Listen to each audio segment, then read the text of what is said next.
Olá, amigos do Central do Esporte! O quadro História das Copas de hoje apresenta as Copas da década de 50.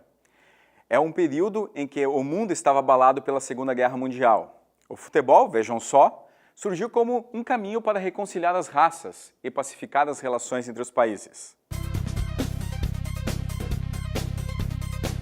No pós-guerra, o Brasil surgiu como o único interessado em realizar a Copa e indicou 6 sedes. Foi aqui que surgiu o maior estádio de futebol até então, o Maracanã, construído para sediar a Copa de 50. Vale lembrar que países como França, Hungria, Alemanha não jogaram a Copa porque estavam em reconstrução. Outros, como Argentina e Itália, também não vieram ao nosso país por questões políticas ou pelo abalo da morte de jogadores, como da equipe do Torino, vitimada em um acidente aéreo e que era a base da seleção italiana. A Copa de 50 foi a primeira da Inglaterra, mas eles acabariam eliminados logo na primeira fase. Nós éramos os favoritos, porém Espanha e Uruguai despontavam com certa força para evitar o título dos donos da casa. E foi o que se viu. O campeão mundial daquele ano foi conhecido após um quadrangular final. O jogo derradeiro colocou o Brasil de um lado e o Uruguai do outro. A epopeia charrua foi assistida por um público de mais de 200 mil pessoas no Maracanã. Mesmo com a possibilidade de empatar e ser campeão, o Brasil largou na frente. Mas a nossa maior tragédia, até o recente 7-1 para a Alemanha, ocorreu de forma surpreendente. Os uruguais, liderados por Didier, calaram a torcida brasileira ao virar o placar com 2 gols. Surgia aí o Maracanazo, uma expressão eternizada pelos uruguaios e que batizaria um dos maiores traumas futebolísticos mais lembrados da nossa história. Uruguai campeão, bicampeão, Brasil vice, Suécia em terceiro e Espanha em quarto lugar. Fecharam as 4 primeiras colocações da Copa de 1950 aqui no Brasil.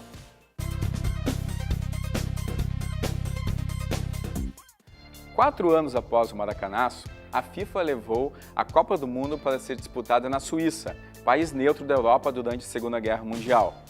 Mesmo com o mundo assolado pela Guerra Fria, os países que disputaram a Copa fizeram uso publicitário e político, em que cada nação queria disputar a competição para divulgar uma boa imagem, já que foi a primeira Copa transmitida ao vivo pela televisão, ainda que apenas para a Europa.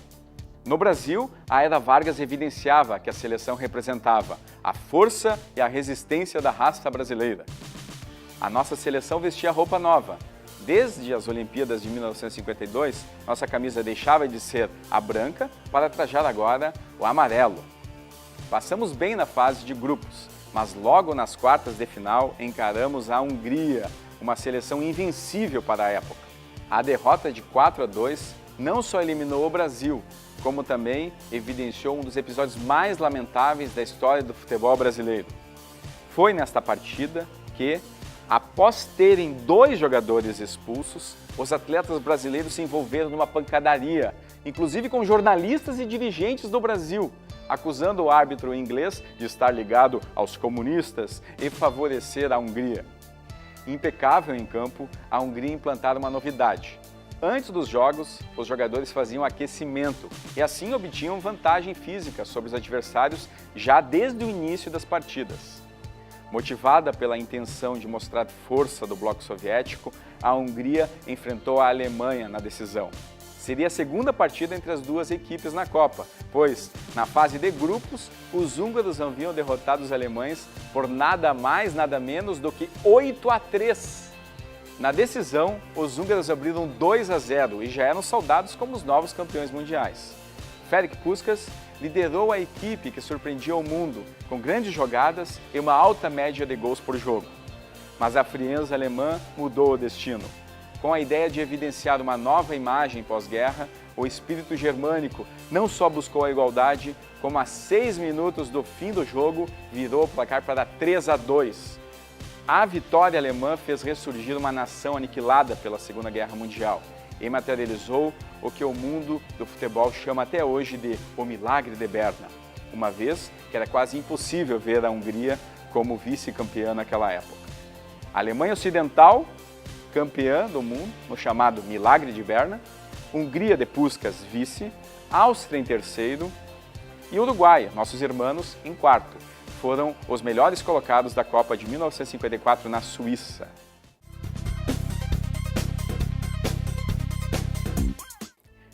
Também sem escolher lado na Segunda Guerra, a exemplo da Suíça, a Suécia foi escolhida sede da Copa do Mundo de 1958. Foi em gramados suecos, aliás, que o mundo viu surgir o maior jogador de todos os tempos, Edson Arantes do Nascimento, o Rei Pelé. Mas os olhares em foco no Brasil estavam para as críticas que a seleção brasileira recebia de vários jornais. Enquanto o país vivia o desenvolvimentismo de Juscelino Kubitschek, a Confederação Brasileira de Desportos era reestruturada. Dentro de campo, apesar das goleadas em vários jogos com a dupla Garrincha e Pelé, a seleção brasileira tinha uma equipe equilibrada. Inclusive, a defesa brasileira era de excelente qualidade, tanto que foi registrado o primeiro 0-0 da história de uma Copa, entre Inglaterra e Brasil. Nosso primeiro título mundial viria sobre os donos da casa. Antes de derrotar a Suécia, o Brasil havia superado a forte França, de Just Fontaine, artilheiro da competição com 11 gols. Vestida de azul, a seleção derrotou a Suécia por 5-2 na decisão. Além da nossa primeira Copa do Mundo, comemoraríamos também a consagração dos atletas brasileiros, desacreditados após os desastres futebolísticos de 1950 e 1954. E, é claro, a descoberta do Rei Pelé.